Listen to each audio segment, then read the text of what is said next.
Welcome back dear friends, welcome to our channel conquer UPSC. तो आज हम begin करेंगे अपना 2020 यूपीएससी प्रीलिम्स का पार्ट 2 और कवर करेंगे question number 26 to 50th।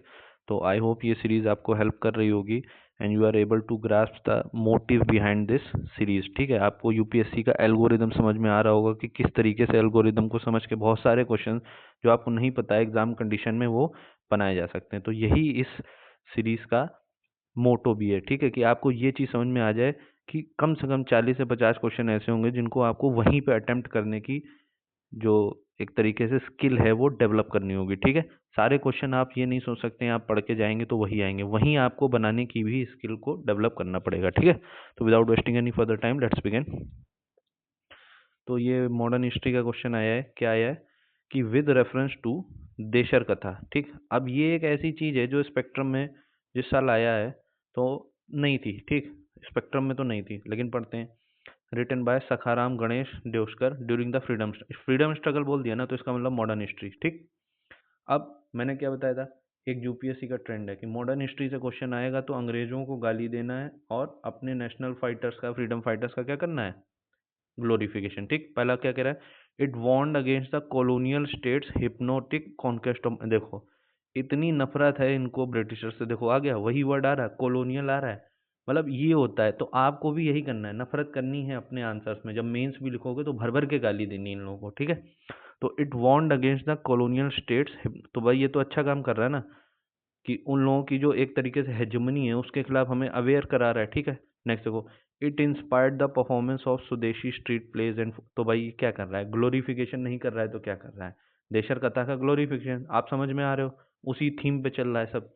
Next देखो, use of desh by Deuskar was in the specific context of rains of Bengal. देख रहे हो क्या बताया था मैंने अभी तक, हिस्ट्री के क्वेश्चन में जितना ज़्यादा स्पेसिफिक उतना ज़्यादा गलत, जितना ज़्यादा जेनेरिक उतना ज़्यादा सही। क्या खुद ही बोल दिया कि ये सिर्फ बंगाल। क्यों भाई बंगाल क्यों, अगर कोई चीज़ देश की कथा है, पूरे देश को जगा रही है, तो वो सिर्फ बंगाल में क्यों यूज होगा। बात समझ रहे हो, यही मैंने कहा था, हिस्ट्री क्वेश्चन जितना ज़्यादा स्पेसिफिक उतना गलत, जितना जेनरिक उतना सही। सारे रूल्स परफेक्टली वर्क कर रहे हैं, आंसर क्या हो जाएगा 1 एंड 2। कुछ भी नहीं पता इस क्वेश्चन के बारे में, सुना भी नहीं है आपने, तो भी बन जाएगा एग्जाम में। ठीक, तो ये ब्यूटी होती है पीवाईक्यू एल्गोरिदम समझने की। ठीक है, नेक्स्ट क्वेश्चन। नेक्स्ट क्वेश्चन क्या कह रहा है, अब देखो ये क्वेश्चन तो यूपीएससी ने ड्रॉप कर दिया था, फिर भी बनाने की कोशिश करते हैं। क्यों, क्योंकि इसका हिंदी वर्जन गलत था, इंग्लिश सही था। चलिए पढ़ते हैं। गांधी इरविन पैक्ट तो स्टैटिक क्वेश्चन है, इनविटेशन मिला था कांग्रेस को राउंड टेबल के लिए, तो ये तो सही है। Withdrawal of ordinances promulgated in connection with civil. अब ये तो देखो अभी मैं रिकॉल नहीं कर पा रहा हूँ, तो इसको छोड़ देते हैं। Acceptance of Gandhi ji suggestions for inquiry into police. नहीं भाई, पुलिस के खिलाफ कभी अंग्रेज, जो पुलिस ने जो भी जागती की, एक्सेसिव मतलब जागती, क्या अंग्रेज कभी अलाउ करेंगे कि उनके खिलाफ इंक्वायरी हो, कभी नहीं। हंटर कमीशन तक की तो हो ही नहीं। ठीक, तो ये तो आउट राइटली आप समझ ही सकते हो, कभी हो ही नहीं सकता, काट दो सीधे। चौथा, release of only those prisoners who were not charge with violence. यही तो हुआ था, इसीलिए तो भगत सिंह को फांसी हो गई थी। ठीक है, शहीद आजम को। तो बस वही बात है भाई, क्योंकि खाली जिनको वायलेंस नहीं किया उन्हीं को आज़ादी मिले, गांधी ने इसके लिए अग्री भी कर दिया। तो इसका मतलब फर्स्ट और फोर्थ दोनों सही होनी चाहिए। देख रहे हो, सेकंड नहीं भी पता तो भी आंसर आ गया। ठीक है, नेक्स्ट क्वेश्चन। अब नेक्स्ट क्वेश्चन क्या है, फिर अगेन एक ऐसी चीज जो हमने कभी देखी नहीं सुनी नहीं, क्या है, वाइटल विध्वंसक। ठीक है, या विट्ठल विध्वंसक, तो ये मराठा वर्ड लग रहा है। द फर्स्ट मंथली जर्नल है। ठीक है, विध्वंसक have the untouchable people as the target audience was published by Gopal Baba Walangkar, Jyotiba Phule, Gandhi, Ambedkar. अब देखो यही समझने वाली बात है, क्या बताया था 2024 में मैंने बार बार, जब भी एक एग्जॉटिक ऑप्शन आए या ऑड वन आउट आए जो आपने 10 जन्म में सुना नहीं देखा नहीं, तो वो यूपीएससी का एग्जामिनर इसलिए नहीं सोच के बना देगा कि मैं इसको डाल के क्वेश्चन गलत बना देता हूँ। अगर उसने इतनी मेहनत करके एक ऐसा ऑप्शन चुना है जो पूरे 650 पेज स्पेक्ट्रम में आपने कभी देखा नहीं, सुना नहीं, जाना नहीं, तो वो आपको इसीलिए बनाया है क्योंकि वही सही ऑप्शन होने वाला है। इतनी मेहनत करके कहीं से ढूंढ के इतना एग्जॉटिक ऑप्शन यूपीएससी का एग्जामिनर इसलिए नहीं ला के आपके सामने डाल देगा कि मैं उसको गलत बना देता हूँ। अगर वो है तो वो सही ही होने वाला है। देख रहे हो, थीम रिपीट हो रही है, बैकवर्ड्स देख रहे हो तब भी हो रही, 2024 में भी 4 बार हुआ था, यहाँ भी हो रहा है। ठीक है, आई होप आपको समझ में आ रहा होगा। Next question, with reference to history of India terms kulyavapa. ठीक है, कुल्यवाप एंड ड्रोन वॉर। अब मैंने क्या बताया था, हिस्ट्री के ऐसे टर्म्स हर साल पूछे जाते हैं, उनके दो ही ऑप्शन होते हैं, या तो लैंड से रिलेटेड होता है या तो रेवेन्यू से, पैसे से रिलेटेड। चलो देखो, यहाँ लैंड है, यहाँ कॉइन्स मॉनेटरी वैल्यू पैसे से, तो अरे दोनों ही ऑप्शन हो गए। फिर लैंड तो बस ये समझ गए, और रिलीजियस रिचुअल्स तो हो नहीं सकता है, आंसर इन्हीं में से होता है। अब देखो, अगर ये दो ऑप्शन में लैंड नहीं होता तो मैं कंफ्यूज हो जाता, लेकिन यहाँ पे दो सिमिलर साउंडिंग हो गए लैंड, तो इसका मतलब इस बार वो मॉनेटरी या इस पे बात नहीं कर रहा। पिछली बार बिल्स ऑफ एक्सचेंज था, इस बार इसकी बात नहीं, इस बार लैंड की ही बात है। क्यों? सिमिलर साउंडिंग है, लैंड लैंड, तो आंसर इसी में से होना है। अब उसमें भी कौन सा होगा, यहाँ कह रहा है मेजरमेंट हो रहा है, यहाँ कह रहा है क्लासिफिकेशन हो रहा है। अब अगर थोड़ा सा वर्ड को तोड़ने की कोशिश करें एपिस्टेमोलॉजी, तो कुल्यवाप, तो वाप तो कॉमन हो गया, तो इसका मतलब समझ में आ गया कि कॉमन वर्ड क्या है, लैंड, तो इसका मतलब वाप हो ना हो लैंड रहा होगा। मुझे तो इतना नहीं आता भाई संस्कृत या जो भी वर्ड है, ये वाप लैंड रहा होगा। अब कुल या ड्रोन को तोड़ लेते हैं, तो कुल्य का मतलब क्या होता है, कुल, कुल मतलब टोटल, कुल्य मतलब कुल, कुल मतलब क्या होता है, टोटल। तो टोटल एक तरीके से क्या हो गया, मेजरमेंट ही तो हुआ भाई। कुल को अगर तोड़ोगे कुल्य को, तो कुल के पास, और कुल किससे ज्यादा रिजाउंड कर रहा है, या तो मेजरमेंट से कि क्लासिफिकेशन से, तो मेजरमेंट ना। कुल मतलब टोटल कितना, टोटल कितना कितना होता है, मेजरमेंट। तो इसका मतलब इसका आंसर क्या हो जाना चाहिए, सिंपल वर्ड एसोसिएशन का क्वेश्चन है, क्या हो जाना चाहिए, मेजरमेंट। देख रहे हो परफेक्टली रूल्स वर्क कर रहे हैं। अब आप ही देख लो, अभी तक हमने जितना किया, तीन क्वेश्चन ऐसे कर लिए जिनमें कुछ नहीं पता था लेकिन क्वेश्चन सॉल्व कर दिया, ठीक है। तो ये एल्गोरिदम आप नहीं समझोगे तो भाई आपके कंपेटिटर्स तो करेंगे ना, फिर वो आगे निकल जाएंगे, ठीक है। Next question, who among the following rulers advise the subjects through this inscription, पढ़ते हैं क्या है।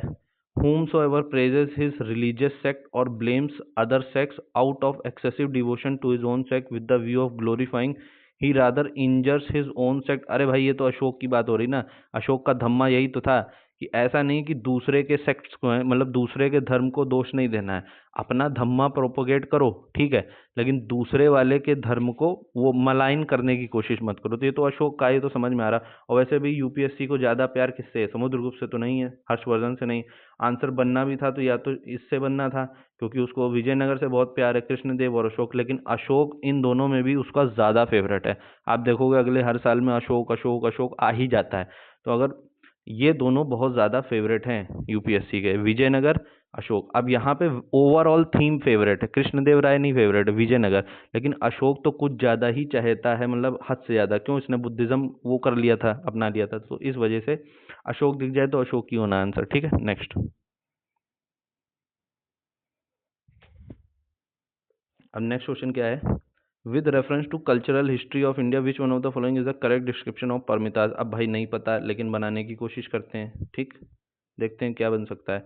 अर्लीस्ट धर्मशास्त्र टेक्स्ट रिटन इन सूत्र स्टाइल।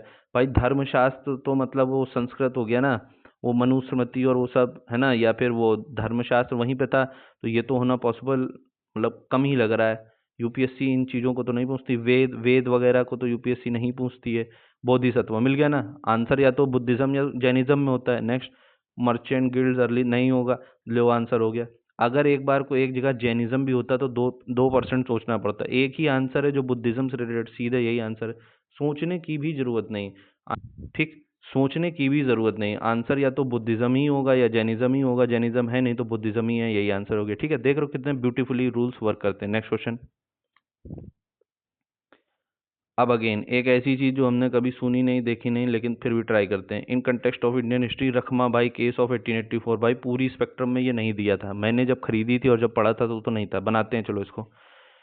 तीन चीजें हैं। अब पहली बात तो ऑप्शंस देखिए, पहले तो ऑप्शंस देखिए, तीन इवन ऑप्शन है, 1 and 2, 2 and 3, 1 and 3, 1, तो फिर ये ऑप्शन नहीं सही हो सकता, क्योंकि तीन इवन है ना, एक ही ऑर्ड है, तो फिर इवन ही सही होना है। तो ये तो बात पता चल गई, तीनों सही नहीं होंगे, कोई एक गलत होगा। आप ढूंढते हैं। Women's right to gain education की बात, एज ऑफ कंसेंट की बात, रेस्टिट्यूशन ऑफ कॉन्जुगल राइट। अब और कुछ हो ना हो, फिर से देखिए क्या बोला, इतना, ये कोई आम भाषा है नहीं है। अब इतना ज्यादा एग्जॉटिक ऑप्शन, फिर से वही बात, यूपीएससी का एग्जामिनर कहीं से सोच के ढूंढ के इतनी मेहनत करके इसलिए नहीं ला के आपके सामने रख देगा कि मैं उसको गलत बना देता हूँ। उसने अगर इतनी मेहनत की है तो आपका काम क्या है, उस मेहनत को अप्रिशिएट करना। और अप्रिशिएट करने का क्या मतलब है, उसको फेस वैल्यू पे सही मानना। इतनी मेहनत अगर उसने कर दी है तो वो इसीलिए की है क्योंकि यही ऑप्शन सही होने वाला है, तो इसका मतलब ए भी नहीं हो सकता। बात समझ में आ गई। तो या तो ऑप्शन बी होगा या सी होगा, यानी 1 और 2 में से ही कोई गलत होगा। अब देखो, वुमेन्स की राइट टू एजुकेशन की बात तो ये ईश्वर चंद्र विद्यासागर कर रहे थे, और वो सब कब थे? 1848 1850 के आसपास। तो अगर वुमेन्स राइट टू एजुकेशन की बात 1840s और 1850s में ही हो रही थी, तो 1860s में भी चली होगी। तो आपको लगता है कि अब ये वुमेन्स राइट टू एजुकेशन की बात 1884 में चल रही होगी? ये मुद्दा तो 50 साल पहले चल ही रहा था, 40 साल पहले चल ही रहा था। तो 40 साल बाद भी वही मुद्दा चलेगा? It is somewhat less likely. कुछ और मुद्दा चल रहा होगा। अच्छा, यहाँ पे लिखा एज ऑफ कंसेंट, और हमें पता है कि 1891 में Age of Consent Act pass हो गया था। तो इसका मतलब अगर 1884 में इस मुद्दे पे बहस चल रही होगी, एज ऑफ कंसेंट, तो तभी ना जाके 1891 में वो Age of Consent Act pass हुआ होगा। आप कुछ कोरिलेट कर पा रहे होगे, ठीक है? तो इसका मतलब हो ना हो यही सही ऑप्शन रहा होगा, ठीक है? तो ये कुछ नहीं है, सिर्फ लॉजिकल डिडक्शन है। तो बस हमने सॉल्व कर दिया, क्या? बी। कुछ नहीं पता था, रखमा भाई सुना नहीं था, लेकिन हमने सॉल्व कर दिया। क्यों? यूपीएससी के एल्गोरिदम्स हमें पता चल गए हैं क्योंकि, ठीक है? Next question. नेक्स्ट क्वेश्चन देखिए भाई, Indigo cultivation in India decline कर गई bye beginning of 20th century. खुद ही बोल दिया कि beginning of 20th century, sorry, beginning of 20th century हुई तो 20th में ये इंडिगो का कल्टीवेशन डिक्लाइन कर गया। अच्छा, खास बात ये उसने टाइमलाइन क्यों दी है? इंडिगो कल्टीवेशन डिक्लाइन की बाय बिगिनिंग। अब बिगिनिंग मतलब कुछ नया हुआ। नया क्या हुआ? 20वीं शताब्दी शुरू हुई। तो ऐसा क्या हो गया 20वीं शताब्दी में बिगिनिंग हुई? ऐसा क्या नया हुआ? यही तो है बिगिनिंग ऑफ। बिगिनिंग मतलब कुछ नया शुरू होना। Indigo cultivation in India decline कर गई बाय बिगिनिंग। बिगिनिंग मतलब कुछ नया शुरू हुआ of beginning of 20th century. 20th century शुरू हुई, नया ये हुआ बिकॉज ऑफ। तो ऐसा नया क्या हो रहा है? पीजेंट रेजिस्टेंस हो रहा है टू। तो भाई ये तो सालों से चल रहा है, तो ये 19th सेंचुरी में कोई नई बात तो नहीं है। तो संथाल रिबेलियन क्या है फिर? 1855 का संथाल रिबेलियन क्या है? तो ये इसके लिए 19th सेंचुरी वाली बात तो लॉजिकल नहीं लग रही। ये तो पहले भी चल रहा है, तो इससे अब क्या मतलब है? आप समझ रहे हो? उससे पहले सन्यासी रेबेलियन चल रहा है 1763 में, तो वो तो एक दशक और पहले पीछे चल रहा है, ठीक? तो लग नहीं रहा है। इधर आओ, national leaders opposition to cultivation, तो ये तो पहले भी चल रहा है, तो इससे बिल्कुल बिगिनिंग में आके क्यों हो रहा है? कुछ तो नया किया होगा ना। कह रहा है ना इंडिगो कल्टीवेशन डिक्लाइन कर गया बाय बिगिनिंग, क्यों? तो ये तो पहले भी था, ऐसा नया क्या हो गया? गवर्नमेंट का कंट्रोल तो वो तो पहले भी था, परमानेंट सेटलमेंट, रैयतवारी और वो सब तो पहले से ही है ना। 1793 से ही चल रहा है वो सब तो, ठीक? Its unprofitability in the world market because of, दिख रहा है कुछ बिगनिंग हुआ। वर्ड एसोसिएशन करना सीखिए। यहाँ पे क्या लिखा है? बिगनिंग। बिगनिंग मतलब किसी नए चीज का आगाज। तो नए चीज का आगाज यहाँ क्या है? New invention. एक तरीके से ये क्वेश्चन आपको वर्ड एसोसिएशन का नहीं दिख रहा है? यहाँ पे बात हो रही बिगनिंग की, तो बिगनिंग क्या हुई? New invention. क्योंकि न्यू इन्वेंशन आ गए, मतलब इसके नए ऑल्टरनेटिव मार्केट में आ गए। अगर इसके इंडिगो के नए ऑल्टरनेटिव न्यू इन्वेंशंस मार्केट में आ गए, तो जाहिर सी बात है इसकी प्रॉफिटेबिलिटी क्या हो जाएगी? कम हो जाएगी। तो अगर इसकी प्रॉफिटेबिलिटी कम हो जाएगी, तो फिर इसकी डिमांड भी मार्केट में कम हो जाएगी। बात समझ रहे हो? कुछ नहीं था, सिंपल वर्ड एसोसिएशन था। बिगनिंग को न्यू इन्वेंशन से कनेक्ट कर देना था, और कुछ नहीं, और ये क्वेश्चन आपका इजीली सॉल्व हो जाएगा, ठीक है? कुछ नहीं चाहिए, प्रेजेंस ऑफ माइंड चाहिए। अब ये क्वेश्चंस पढ़ के नहीं सॉल्व हो सकते हैं भाई, हो ही नहीं सकते हैं इतने सारे, और सारे क्वेश्चन छोड़ नहीं सकते हो, ठीक है? तो इसको सीखना ही पड़ेगा आपको, ठीक है? Next question. नेक्स्ट क्वेश्चन देखिए। अब देखो इजी क्वेश्चन बनेगा। क्या है? वेलेस्ली ने फोर्ट विलियम कॉलेज क्यों देखा? पहला क्वेश्चन देखो, पहला statement, he was asked by board of directors at London to do so. भाई कसम से, मतलब ऐसा स्टेटमेंट यूपीएससी बना रहा है कि हंसी आ रही। अगर ऐसा कहा भी होगा तो रिटर्न में क्या ये कभी बोला जा सकता है कि अच्छा उसने इसलिए बना दिया क्योंकि बोर्ड ऑफ डायरेक्टर्स ने कहा था? अरे कोई तो रीजन होगा, ठीक है? Next, he wanted to revive interest in oriental learning. Seriously आपको लगता है कि मतलब अंग्रेजों को इतना वो था कि भारतीयों की ओरिएंटल लैंग्वेज रिवाइव करें, संस्कृत संस्कृत, मतलब क्या ही हो रहा है? Next question, he wanted to provide, ये विलियम कैरी एंड इज मतलब अपने मित्रों को रोजगार देने के लिए नया कॉलेज तो हो ही नहीं सकता। Next question, he wanted to train British civilians for administrative purpose. समझ गए ना? एडमिनिस्ट्रेशन, भाई एडमिनिस्ट्रेशन का ही पेपर है ना, इंडियन एडमिनिस्ट्रेटिव सर्विस, तो बस एडमिनिस्ट्रेटिव पर्पस हो गया है, काम खत्म। Next question. नेक्स्ट क्वेश्चन देखते हैं। क्या है? विद रेफरेंस टू हिस्ट्री उल, अच्छा ये उल गुलान आगे तो पढ़ने की जरूरत नहीं, ये शब्द एक ही जगह मॉडर्न हिस्ट्री में है, और ये किसके रिस्पेक्ट में? बिरसा मुंडा। तो बस इतना ही पता था मुझे भी, और ये हो गया क्वेश्चन, सिंपल क्वेश्चन था। बस ये वर्ड एसोसिएशन करना है, स्पेक्ट्रम में एज इट इज दिया, और एज इट इज बस बिरसा मुंडा से रिलेटेड, आगे पढ़ना ही नहीं, ठीक है? Next question. नेक्स्ट क्वेश्चन देखिए। क्या है?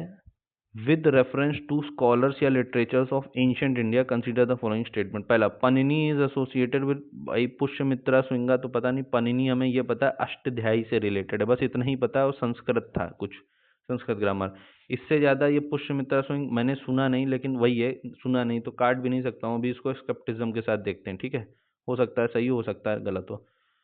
अमर सीमा associated with Harshavardhana, again no idea. Kalidasa with Chandra, हाँ ये तो पता भाई, कालिदास तो हद से ज्यादा फेमस थे तो पता ही है, तो ये तो इंडियन शेक्सपियर है, और चंद्रगुप्त तो टू के ही साम्राज्य में थे, तो इसमें तो क्या ही बात की जाए, तो मतलब थर्ड तो सही होने वाला है। तीनों सही हो नहीं सकते क्योंकि similar sounding statement, associated associated, तो पहले तो तीनों वाला काट दो। एक बात तय हो गई तीनों में, कालिदास तो भैया करेक्ट ही होने, तो ये भी काट दो। तो एटलीस्ट हम 50-50 में तो आ गए, और 50-50 में पता चला या तो 3 या तो 2 एंड 3, तो इसका मतलब 1 तो नहीं सही होने वाला, तो ये भी काट दो। देखो कितना इजी हो जाता है, ठीक है। अब इससे ज़्यादा देखो इस क्वेश्चन को सॉल्व नहीं किया जा सकता क्योंकि ये नॉलेज वाला क्वेश्चन है। कालिदास चंद्रगुप्त टू हर्षवर्धन भाई, अब इसके बाद अगर आपको नॉलेज है तो कर सकते हो, नहीं है तो फिर जो भी आपकी गट फीलिंग हो, फिर भी चलो बनाने की कोशिश करते हैं। विद रेफरेंस टू स्कॉलर्स या लिटरेचर्स ऑफ एंशियंट इंडिया, ठीक है, कंसीडर द फॉलोइंग स्टेटमेंट्स, मतलब इससे ज़्यादा नहीं बन पाएगा। अब इससे ज़्यादा देखिए इस समय मुझे भी याद नहीं, तो बस अब यहाँ तक आ पाना लेकिन बड़ी चीज़ है, अगर आप यहाँ तक भी नहीं आ रहे हो तो फिर दिक्कत की बात है, ठीक है। Next question.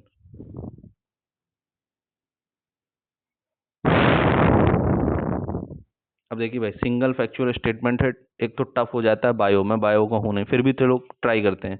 In the context of recent advances in human reproductive technology, तो भाई इसका मतलब ये करंट का भी क्वेश्चन है, ठीक है, टफ होने वाला है, चलो देखते हैं फिर भी। अब रीसेंट एडवांसेस क्या हुए हैं, रिप्रोडक्टिव टेक्नोलॉजी है, कोई प्रो न्यूक्लियर ट्रांसफर किस लिए यूज हुआ है, ठीक है, प्रो न्यूक्लियर ट्रांसफर किस लिए यूज हुआ है, तो अब ये वर्ड इंपॉर्टेंट हो गया हमारे लिए कि कहीं ना कहीं कुछ ट्रांसफर जैसा हो रहा होगा, ठीक है, तो देखते हैं कहीं कुछ ट्रांसफर जैसा हो पा रहा है।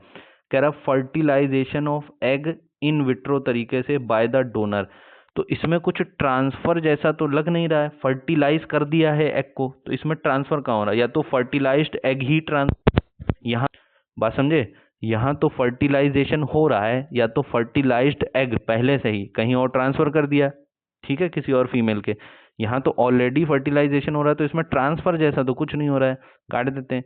Genetic modification of sperm producing sales, तो इसमें ट्रांसफर क्या हो रहा है, बात समझे, ये अपने आप में जो भी हो प्रक्रिया, इसमें ट्रांसफर जैसा क्या है, कुछ नहीं।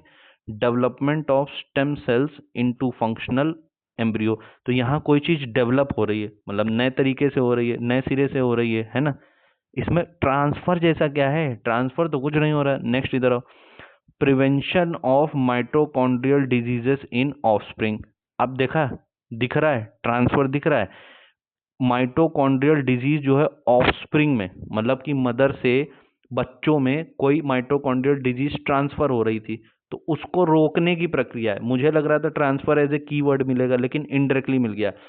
ये क्या टेक्नोलॉजी है कि कोई माइटोकॉन्ड्रियल डिजीज है वो ऑफस्प्रिंग में ट्रांसफर हो रही थी, ठीक, अब उसको रोकने की ये प्रक्रिया है तो ये होता है कॉमन सेंस। अब मैं बस इस चीज की तलाश में था कि कैसे ना कैसे मुझे ट्रांसफर वाला मिल जाए, ट्रांसफर वाला, आप थोड़ी सी भी इंग्लिश अगर आपको आती है आप लगाने की कोशिश करो, कहीं भी ट्रांसफर का और कहीं सेंस मिल रहा है, यही मिल रहा है, बस हो गया क्वेश्चन सॉल्व, ठीक है। नेक्स्ट क्वेश्चन, नेक्स्ट क्वेश्चन देखो भाई, क्या कह रहा है, with present state of development, खुद ही बोल दिया, अभी तक जो भी हो, मतलब टेक्नोलॉजी ने तरक्की की उस हिसाब से artificial intelligence can effectively do which of the, भाई साइंस एंड टेक्नोलॉजी में दिमाग नहीं लगाना, वो सब कुछ कर सकता है, फिर भी पढ़ लो। ब्रिंग डाउन इलेक्ट्रिसिटी कंजम्पशन, ये तो कर ही सकता है कि तुम एकदम से कमरे से निकल गए एसी बंद। मीनिंगफुल शॉर्ट स्टोरी सॉन्ग बिल्कुल कर सकता है। डायग्नोसिस तो कर ही रहा है, मेंस में पढ़ते ही हैं। टेक्स्ट टू स्पीच कर ही रहा है। वायरलेस ट्रांसमिशन ऑफ भाई ये नहीं कर सकता है, बिना कोई तार जब तक लगा हुआ है, बिना कोई तार के इलेक्ट्रिकल एनर्जी क्या ट्रांसफर कर देगा एआई अपने मन से, नहीं, ये सब तो नहीं कर सकता है। इलेक्ट्रिकल एनर्जी को ट्रांसफर करने के लिए वायरलेस तो आई डोंट हो, मतलब ये तो अभी तक तो मैंने नहीं पढ़ा है। इलेक्ट्रिकल एनर्जी कैसे ट्रांसफर हो जाएगी, रेडियो पल्सेस हो जाएंगे, रेडियो सिग्नल्स हो जाएंगे, वो बात सही है। इलेक्ट्रिकल एनर्जी तो नहीं हो सकता ना वायरलेस तरीके से, ऐसी तो कोई अभी तक तो टेक्नोलॉजी नहीं है। चलिए देखते हैं फिर, फिफ्थ तो नहीं बनना चाहिए। तो 1 2 3 4 तो बन रहा है, लेकिन फिफ्थ नहीं बनना चाहिए, तो फिफ्थ काट दो, फिफ्थ यहाँ है काट दो, फिफ्थ यहाँ है काट दो, फिफ्थ यहाँ है काट दो। अब फिफ्थ काटने के बाद ऑप्शन क्या बन रहा है, 1 3 4, तो इसका मतलब इसने 2 भी काट दिया। तो भाई 2 में क्या समस्या थी, एक बार देखते हैं जरा। देखो, क्रिएट मीनिंगफुल स्टोरीज तो ये करता है, लेकिन ऐसा कोई ऑप्शन ही नहीं बन रहा, सिर्फ फिफ्थ लफड़े वाला है। फिफ्थ को अगर काट दें तो फिर ये बन रहा है। भाई आज के ज़माने में एआई ये तो करता ही है, लेकिन ये कह रहा है कि ये नहीं कर सकता है, तो अब ये फंसने वाला है। अगर आज के परिप्रेक्ष्य में देखो तो ये फिफ्थ वाला छोड़ के ये सब कर सकता है, लेकिन ऐसा कोई ऑप्शन नहीं 1 2 3 4। देखो वही गट फीलिंग वाली बात आ जाएगी, या तो फिर साइंस एंड टेक है आप ये मार दो, गलत होगा, या तो फिर जो ऑप्शंस डेकअप हुए हैं उसके हिसाब से यही ऑप्शन होना चाहिए, ठीक है, बी वाला। तो जो भी सही हो आप उस हिसाब से देख सकते हैं। आज के परिप्रेक्ष्य में वैसे 1 2 3 4 होना चाहिए इसका ऑप्शन, ठीक है। Next question. लेकिन वही है कि भाई एक आध क्वेश्चन के लिए इतना सोचोगे ना, फिर आप हर क्वेश्चन में करने लगोगे ये सब। उससे अच्छा क्या है, साइंस एंड टेक का क्वेश्चन है, सीधे डी मारो, बात खत्म।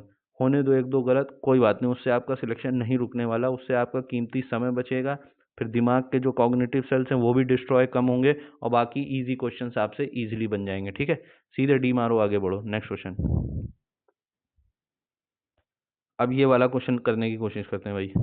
With reference to visible light communication technology, फिर अब ये भी समझ लो, साइंस एंड टेक का जब भी टेक्नोलॉजी से रिलेटेड क्वेश्चन होगा, तो टेक्नोलॉजी क्या होती है कि किसी नई चीज को दिखाती है, पॉजिटिव चीज में, ठीक है। टेक्नोलॉजी अगर नई आएगी तो कुछ नया पॉजिटिव होगा, अच्छा होगा, ठीक है, तो उसको हमें सही ही मानना है, क्योंकि वो एडवांस लेवल है, एडवांस लेवल है तो कुछ नया होगा, अच्छा होगा, पॉजिटिव होगा। तो जो स्टेटमेंट ये चीजें दिखा रहा है वही सही होगा, ठीक है।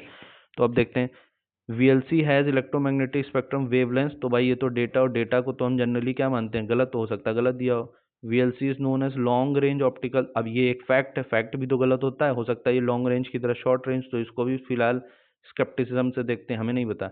वीएलसी कैन ट्रांसमिट, तो कैन तो सही होता है, और क्या large amount of data faster, तो ये तो अच्छी बात है, नई टेक्नोलॉजी है और वो कुछ अच्छा ही कर रही है, एक तो ज़्यादा डेटा ट्रांसफर हो रहा है, ऊपर से जल्दी भी हो रहा है, faster.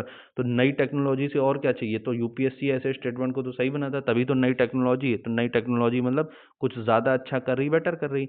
VLC has no electromagnetic interface, अब देखो आपको पढ़ के ये लगेगा एक्सट्रीम, लेकिन एक ये भी तो देखो, ये साइंस एंड टेक है, तो ये साइंस एंड टेक की किसी टेक्नोलॉजी को पॉजिटिव लाइट में दिखा रहा है ना, कि नई टेक्नोलॉजी इतनी ज़्यादा एडवांस है कि उसमें कोई इलेक्ट्रोमैग्नेटिक इंटरफेरेंस ही नहीं। तो मैं इसको क्या मानूंगा, सही, क्योंकि ऑप्शन देखो, तीन तीन ऑप्शन सही वाले ऑप्शंस बन रहे हैं, तीसरा तो सही होना ही है। तो ये भी तो साइंस एंड टेक की चीज़ को एक पॉजिटिव लाइट में दिखा रहा है ना, कि टेक्नोलॉजी इतनी एडवांस हो गई कि इलेक्ट्रोमैग्नेटिक इंटरफेरेंस नहीं। तो इस चीज़ को फिर उस तरीके से देखो, साइंस एंड टेक, तो साइंस एंड टेक तो इवॉल्व ही हो रही ना, अच्छी ही होती चली जा रही ना, तो ये तो अच्छी चीज़ हो गई, कोई इलेक्ट्रोमैग्नेटिक इंटरफेरेंस नहीं, ठीक, ये भी सही हो गया। तो 3 और 4 को अगर हम सही मान लें, तो भाई अगर 3 और 4 को सही माने कि 3 और 4 तो सही होना ही, तो ऑप्शन या तो सी होगा या डी होगा, बात समझ में आई। क्योंकि यहाँ दो दो कल्प्रिट पहले से ही है, तो यहाँ गलत होने की संभावना बची नहीं। अब या तो डेटा गलत या तो ये फैक्ट गलत। अब अगर हम डेटा को गलत मान लेते हैं, मेरे ख्याल से एग्जाम कंडीशन में इसका ऑप्शन रहा था फर्स्ट वाला, ठीक, आई एम नॉट श्योर, आप चेक कर सकते हैं, जितनी मेरी मेमोरी सर्व कर रही। तो यहाँ से हमें एक, और ये फैक्ट गलत हो गया, तो यहाँ से हमें एक लर्निंग मिली, ठीक है। हर क्वेश्चन अपने आप में एक लर्निंग देता है। वो लर्निंग क्या है कि जब भी डेटा रेंज वाला होगा, जब भी डेटा रेंज वाला होगा, तो यूपीएससी उसको गलत नहीं सही बनाएगी। इसको हम उस तरह भी समझ सकते हैं, जैसे अभी पिछले ही बार में हमने एक एटलीस्ट वाला क्वेश्चन देखा था, कि एटलीस्ट 10% एमपी लैड्स, और जो 2024 में आया था at least 50% of the member should be, मतलब इंडिया के होने चाहिए बोर्ड ऑफ डायरेक्टर्स में। तो उसी तरीके से डेटा जब रेंज में यूपीएससी देती, रेंज में, तो इसका मतलब यूपीएससी क्या देता है, वो डेटा सही, ठीक।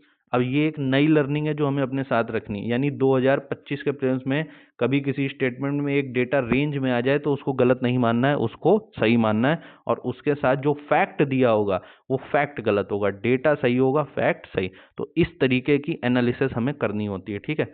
हर क्वेश्चन एक न्यू लर्निंग है भाई, इसी क्वेश्चन को रट के कुछ थोड़ी ना होना, इससे एनालिसिस समझनी है, ठीक है। नेक्स्ट, नेक्स्ट क्या है, विद रेफरेंस टू ब्लॉकचेन। अब ब्लॉकचेन टेक्नोलॉजी तो यार हमें पता ही, सबको ही पता है, ठीक है। चलो क्वेश्चन सॉल्व करते हैं फटाक से। क्या है, it is a public ledger that every one can inspect but which no single user control, तो यही तो इसकी फ़ायदा है, यही तो इसकी फ़ायदा, और इसीलिए तो इंडियन गवर्नमेंट इसको बैन करना चाहती कि इसको कोई कंट्रोल ही नहीं कर सकता, जबकि करेंसी पे सॉवरेन हक किसका होता है? एक देश की, सेंट्रल बैंक का, आरबीआई का। तो जब इसको कोई कंट्रोल नहीं कर सकता तो आरबीआई इसको कंट्रोल कैसे करेगा? आरबीआई कंट्रोल नहीं करेगा तो टैक्स इवेजन होगा, ब्लैक मनी क्रिएट होगी। इसीलिए तो भारत सरकार इसको डिस्करेज कर रही है। बात समझ में आ रहा है? तो मतलब इस ब्लॉकचेन टेक्नोलॉजी को नहीं डिस्करेज कर रही है, क्रिप्टो करेंसी को डिस्करेज कर रही है। तो ये तो बात सही दे रखी है, ठीक है। नेक्स्ट, तो फर्स्ट स्टेटमेंट तो सही है, फर्स्ट स्टेटमेंट सही है तो भाई ये काट दो, ठीक है। Next, structure and design of blockchain technology design structure and design of blockchain technology is such that all the data in it are about cryptocurrency only। नहीं भाई, ऐसा नहीं है। तुम जिस पर्पस के लिए चाहो उसके लिए, जब जेटली फॉरेन फाइनेंस मिनिस्टर थे तो वो तो बोल ही रहे थे कि हमको इसको फाइनेंस की चीज़ों में यूज़ करना चाहिए। तो ये तो गलत हो गया, तो फिर सेकंड काट दो। सेकंड काट दिया तो बचा 1 या 1 and 3 ओनली। यहाँ क्या कह रहा है? Application that depend on basic features of blockchain can be develop without any. तो यही तो बात है। अब क्रिप्टो करेंसी किसी की परमिशन से थोड़ी ना डेवलप की गई, वो तो किसी सरकार के भी कंट्रोल में नहीं है। तो यही तो बात है, यही तो बात है। इसीलिए तो ये बोला जा रहा है और इसको एनकरेज किया जा रहा है कि ये ओपन सोर्स है, ठीक है। ओपन सोर्स, कोई भी इसका यूज करके कुछ भी बना सकता है, कोई भी एप्लीकेशन, ठीक है। तो नेक्स्ट, साइंस एंड टेक है भाई, तो पॉजिटिव चीज तो होनी है, ये बात समझो। नेक्स्ट क्या है? With reference to carbon nano tubes consider the following statements. तो कार्बन नैनो ट्यूब्स पहले क्या है? They can be used by science and tech, सही मानना है। Can be used in artificial, कुछ नहीं पता, सही मानना है। कैन बी यूज, सही मानना है। बायोडिग्रेडेबल, तो अच्छी बात है ना, बार तो फिर सही मानना है। तो फिर आंसर क्या होगा? डी। साइंस एंड टेक है, पॉजिटिव लाइट में दिखाया जा रहा है, नहीं पता है, सही मानना है, बस सीधी सी बात है। पता है तो ही दिमाग लगाना है, नहीं पता है तो सही मानना है, ठीक है। नेक्स्ट क्वेश्चन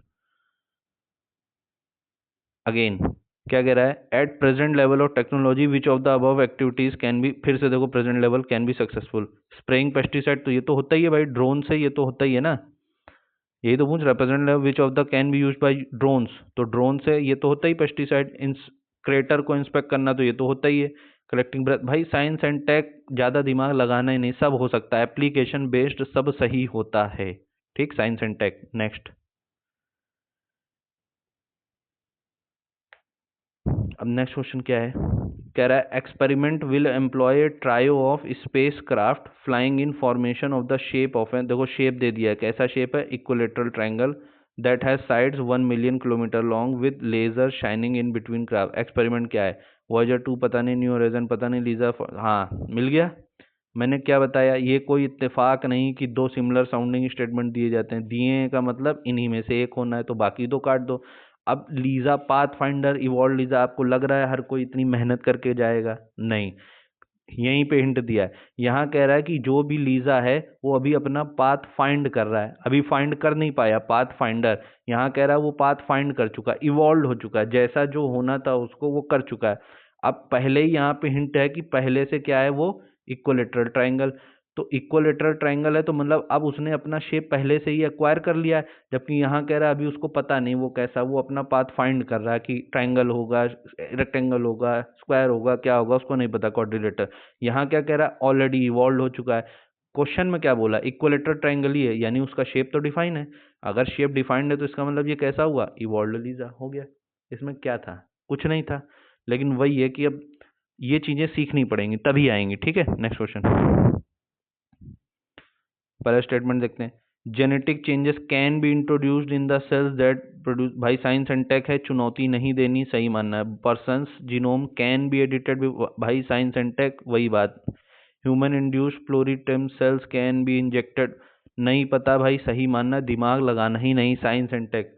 अनटिल अनलेस बहुत ही कुछ अलार्मिंग दिख जाए, अंदर से आत्मा आवाज दे रही कि नहीं हो सकता, तो बात अलग है, नहीं तो साइंस एंड टेक सही मारना है, ठीक है। नेक्स्ट क्वेश्चन, नेक्स्ट क्वेश्चन देखो। What is the importance of pneumococcal को, अच्छा कॉन्जुगेट वैक्सीन, भाई ऐसा नाम अगर स्टेटमेंट में होता ना मैं उसको सही मार देता, सोच के एग्जामिनर नहीं बनाता, फिर भी चलो देखो।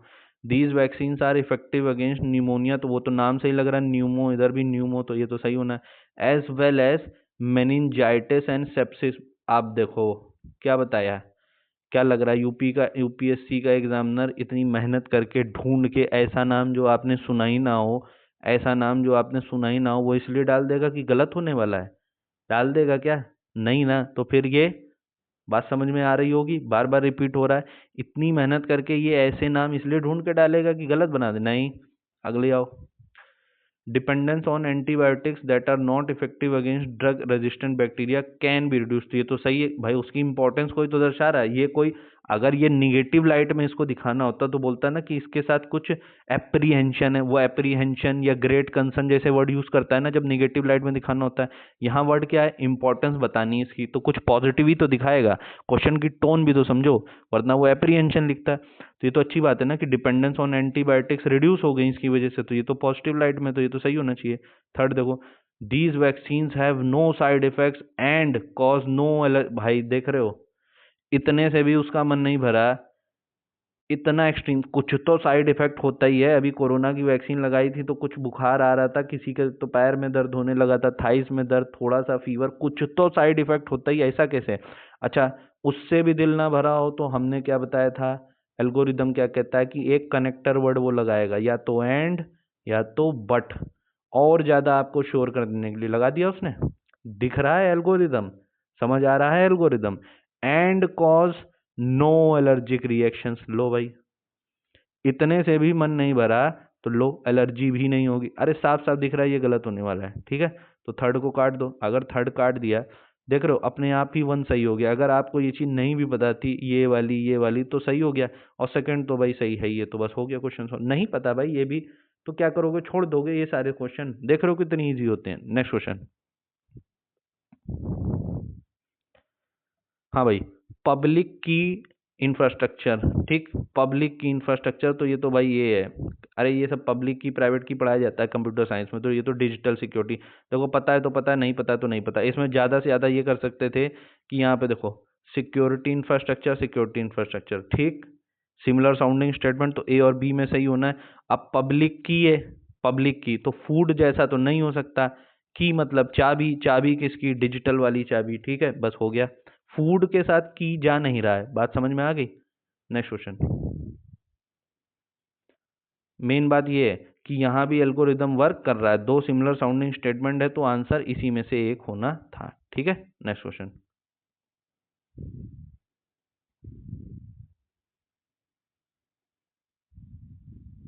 हम्म, अब क्या कह रहा है? Which of the following statements are correct regarding the general difference between plant cells and animal cells. तो ठीक है, प्लांट सेल्स और एनिमल सेल्स में जनरल डिफरेंस। इससे पहले क्वेश्चन सॉल्व करें options.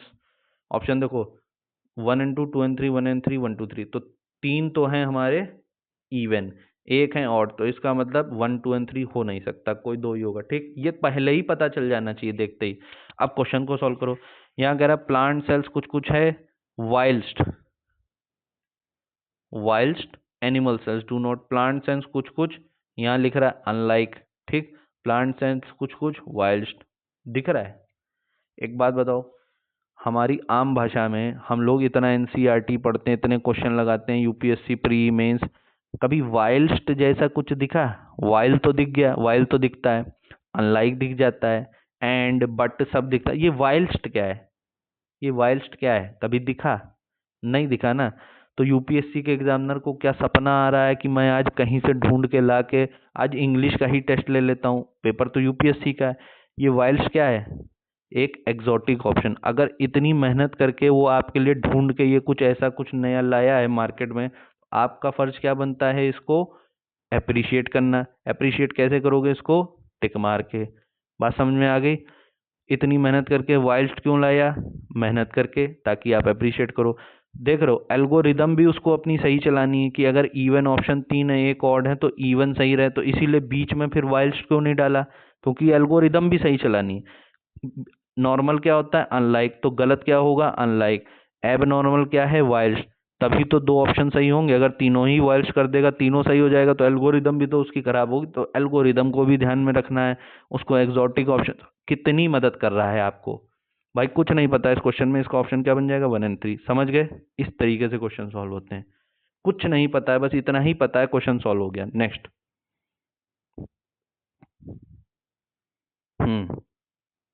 Which of the following are the reasons for exposure to benzene pollution. अब benzene pollution क्यों हो रहा होगा? क्यों, मैंने क्या बताया था? पॉल्यूशन वाली चीजें क्या होता है, जब किसी चीज को जलाया जाता है तो जो भी गैसेस निकलेंगी वो सारी ही रीजन होती है। ठीक है, ऑटोमोबाइल एग्जॉस्ट, तो भाई धुआं निकल रहा है गाड़ी से, तो इससे तो होगा ही। टोबैको स्मोक, तो धुआं निकल रहा होगा। वुड बर्निंग, धुआं निकल, किसी चीज को जलाओगे धुआं निकलेगा, वही कारण होगा। यूजिंग वार्निश्ड वुडन फर्नीचर, अब देखो ये नहीं होना चाहिए, लॉजिक भी समझ लो। अब साइंस एंड टेक या इसका है तो इसका मतलब ये नहीं ऑल। भाई एक देखो, जब किसी चीज को जलाया जाएगा तो धुआं निकलेगा, लेकिन जब धुआं हुआ निकल गया, उसके बाद अगर उससे एक finished product, solid solid form में एक फिनिश्ड प्रोडक्ट बना दिया, अब वुडन फर्नीचर टाइप का कुछ बन गया है, तुम्हारे घर में रखा है, तो वुडन फर्नीचर से कोई गैस निकल रही है? कौन सी मीथेन निकलेगी, कौन सी कार्बन डाइऑक्साइड निकलेगी, कौन सी नाइट्रोजन ऑक्साइड या ओजोन निकलेगी? नहीं निकलेगी ना कुछ। जब किसी चीज को तुमने सॉलिड फॉर्म में कन्वर्ट कर दिया, वुडन फॉर्म में, अब उससे कौन सी गैस निकलने वाली है? निकलने वाली है नहीं ना। नेक्स्ट देखो, using products made of poly, अब ये वाली तो फिर भी छोड़ दो, अगर प्रोडक्ट बनेगा, अब ये तो नहीं बताया उसने सॉलिड की लिक्विड। यहां से एक बात तो पता चल गई ना कि अगर वुडन फर्नीचर बन गया तो वुडन फर्नीचर तो जल नहीं रहा है, जल नहीं रहा, कोई गैस नहीं निकल रही, तो उससे पोल्यूशन कैसे होगा? हो सकता है वुडन फर्नीचर को जलाओ तब निकले, लेकिन वुडन फर्नीचर यूज करने में तो नहीं होगा ना कोई गैस। बात समझ में आ रही? दो चीजों में फर्क। हो सकता है इसको बनाने की प्रक्रिया में निकला हो गैस, पोल्यूशन, लेकिन ये जो फिनिश्ड प्रोडक्ट है वुडन फर्नीचर, ये घर में रखा है, इससे कौन सी गैस निकल रही है भाई? जब गैस निकली नहीं, बात समझ में आ रही? तो इसका मतलब वुडन फर्नीचर तो नहीं हो सकता, इसको काट दो, तो फोर्थ काट दो जहां जहां ऑप्शन में, फोर्थ नहीं हो सकता। फिफ्थ का तो पता भी नहीं है कि सॉलिड है कि लिक्विड है कि क्या है, बस हो गया आंसर। बात समझ लो, लॉजिक है, सिंपल लॉजिक। इसमें पता नहीं क्यों ऑल ऑल मार देते हो, ये तो सिंपल लॉजिक। फिनिश्ड प्रोडक्ट कैसा है? सॉलिड है, तो इसमें से कैसे गैस निकलेगी? गैस नहीं निकलेगी तो पोल्यूशन नहीं करेगा, ठीक है, नॉर्मल है। नेक्स्ट क्वेश्चन क्या कह रहा है? In another global financial crisis, मतलब if in the near future, अगर कोई और ऐसा क्राइसिस आता है, तो which of the actions policies are most likely to give some immunity, मतलब किस कौन सी पॉलिसी सरकार को अपनानी चाहिए? Not depending on short term foreign borrowings, ये तो सही बात है, शॉर्ट टर्म पे तो डिपेंड करना ही नहीं चाहिए कभी भी, क्राइसिस में क्या वैसे भी शॉर्ट टर्म पे क्यों ही डिपेंड करना है? लॉन्ग टर्म ही होना चाहिए। लॉन्ग टर्म एफडीआई होता है, शॉर्ट टर्म एफपीआई होता है। एफपीआई हॉट मनी है, लॉन्ग एफडीआई वैसी है, ठीक है। ओपनिंग अप टू मोर, भाई फिर तो फिर और एक्सपोज हो जाओगे ना, कि पता चला वही है कि यूएस को जुकाम आया तो हमारे यहाँ को छींक आई, हमारे यहाँ जुकाम हो गया, वही वाली बात हो जाएगी। तो फॉरेन बैंक्स पे डिपेंडेंसी तो कम करनी है ना, तभी तो एक्सटर्नल ग्लोबल शॉक से बच पाओगे। ग्लोबल शॉक से तभी बचोगे ना जब फॉरेन डिपेंडेंसी कम होगी, तो ये तो गलत हो गया। सेकंड स्टेटमेंट काट दो। लो, सेकंड काट दिया तो वैसे ही क्वेश्चन सॉल्व हो गया। थर्ड को पढ़ना ही नहीं फर्स्ट, क्योंकि सही है। लो, यही सही हो गया, थर्ड गलत ही होना है। Maintaining full capital account convertibility, अब ये नहीं भी करोगे तो देखो क्वेश्चन सॉल्व हो गया है, ठीक। वैसे ये चीज नहीं करनी चाहिए, ये चीज मेरे ख्याल से किसने की थी? मलेशिया ने तो की थी, किसी ने, मलेशिया या इंडोनेशिया ने की थी, बहुत बुरा बर्बाद हो गया था। तो ये अपना इकोनॉमिक सर्वे बार बार दोहराता है कि हमको फुल कैपिटल अकाउंट कन्वर्टिबिलिटी नहीं करनी है। तब तक बिल्कुल ही नहीं करनी जब तक हमारा जो फॉरेक्स रिजर्व है वो इतना ना हो जाए कि हम 1 साल तक का अपना इम्पोर्ट जो है वो बिल्कुल वो कर सके उससे, ठीक है। नेक्स्ट क्वेश्चन, नेक्स्ट क्वेश्चन क्या है? If you withdraw 1 lakh in cash from your demand deposit account at your bank, the immediate effect, अब ये वर्ड इंपॉर्टेंट है, इमीडिएट, तुरंत उसका इफेक्ट क्या होगा ऑन एग्रीगेट मनी सप्लाई? अगर आपने अपने बैंक अकाउंट से 1 लाख रुपए कैश तुरंत तुरंत निकाले, तो उसका इमीडिएट, तुरंत तुरंत जैसे ही निकाले अगले सेकंड उसका क्या, तो भाई अगले सेकंड, 1 सेकंड में क्या दुनिया बदल जाएगी? कुछ नहीं होगा। इमीडिएट पूछा है ना। वैसे पूछ लेता तो अपना पैसा अगर आपने निकाल लिया है, तो फिर जो क्या पूछा है इसने, तो मनी सप्लाई में क्या होगा? तो भाई जितना ज्यादा मनी सप्लाई बैंक में जाती है उतना ज्यादा एग्री वो बढ़ता है, क्या नाम है, क्या है, एग्रीगेट मनी सप्लाई बढ़ती है। लेकिन अगर आपने निकाल लिया है तो घटने लगेगी मनी सप्लाई। लेकिन वो बात छोड़ दो, उसने इमीडिएट पूछा है ना। लॉन्ग टर्म इफेक्ट या शॉर्ट टर्म पूछा होता तो और कुछ होता। इमीडिएट, तुरंत तुमने निकाला, उसके 1 सेकंड बाद क्या होगा? कुछ नहीं होगा भाई, अनचेंज्ड। बात समझ रहे हो? क्योंकि उसने क्वेश्चन को डिजाइन ही वैसे किया है कि इमीडिएटली क्या होगा। इमीडिएटली अगले सेकंड में कुछ होने वाला है क्या? कुछ नहीं होने वाला है। लॉन्ग टर्म में होगा जो होगा, ठीक है। तो बस यही इस क्वेश्चन का एसेंस था, यही समझना था, ठीक है। तो आज हमने 2020 प्रीलिम्स के पार्ट 2 को कंप्लीट कर लिया है, क्वेश्चन 50th तक। तो आपने देखा होगा खास तौर से आज वाला सेशन जो था 26 से 50th, कितने ज़्यादा अनकन्वेंशनल क्वेश्चन थे, ज़्यादा क्वेश्चन तो ऐसे थे कि आप पढ़ के कर ही नहीं सकते, क्योंकि वो कन्वेंशनल सोर्सेज में है नहीं, तो भी हमने बना लिया। तो हमने यही टॉपिक, यही जो ट्रिक्स हैं, यही एल्गोरिदम्स है, सीखनी है, ताकि हमारे अंदर भी वो पीवाईक्यू करने की स्किल्स और इंस्टिंक्ट्स डेवलप हो पाए, और यही इस सीरीज़ का मोटिव भी है। ठीक है, तो आई होप आपको कुछ हेल्प मिल रही होगी, और ये वीडियो देखने के लिए थैंक यू वेरी मच। और कोई भी आपके सजेशंस हो या डाउट्स हो तो आप कमेंट्स करके बता सकते हैं। ठीक है, thank you very much again, bye bye.